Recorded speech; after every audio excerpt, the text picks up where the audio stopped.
आता बातमी आहे नाशिकमधली। नाशिकमध्ये हॉटेल व्यावसायिकाचं अपहरण करून 15 लाखांची खंडणी उकळल्याचं प्रकरण घडलंय। निखिल दर्यानाणी असं अपहरण झालेल्या हॉटेल व्यावसायिकाचं नाव आहे। बंदुकीचा धाक दाखवत व्यावसायिकाने त्याच्याच गाडीतून व्यावसायिकाचं अपहरण करण्यात आलं आणि खंडणीखोरांना पैसे दिल्यानंतर व्यावसायिक अपहरणकर्त्यांच्या ताब्यातून पळाला। दादासाहेब फाळके स्मारकाजवळ कार सोडून अपहरणकर्त्यांनी पळ काढला। नाशिकच्या मुंबई नाका पोलीस ठाण्यामध्ये गुन्हा दाखल झालाय। अपहरणाचं नेमकं कारण काय याचा तपास आता पोलीस करतायत। आणखी तपशील घेऊया प्रतिनिधी किरण ताजणे यांच्याकडून। किरण, अपहरणाचं कारण आता समजू शकलेलं आहे का? पोलीस तपासातून काय समोर आलंय?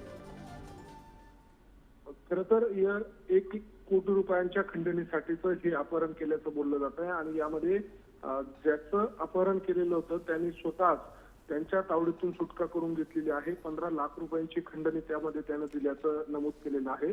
खरं तर सातपूर परिसरामध्ये असलेल्या नामांकित हॉटेलचे हे व्यावसायिक आहे।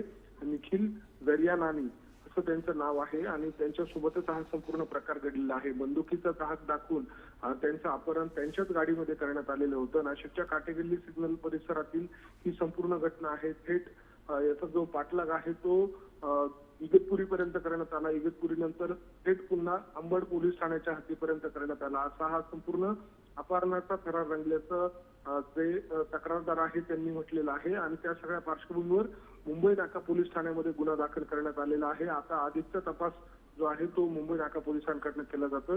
मात्र अपहरणाचा प्रकार जो आहे तो अत्यंत गंभीर आहे आणि आता या दृष्टीने पोलीस नेमका कसा तपास करतात, काय बाबी निष्पन्न होतात हे बघणं महत्त्वाचं असणार आहे। ऋतिक जी, किरण, धन्यवाद दिलेल्या माहितीसाठी।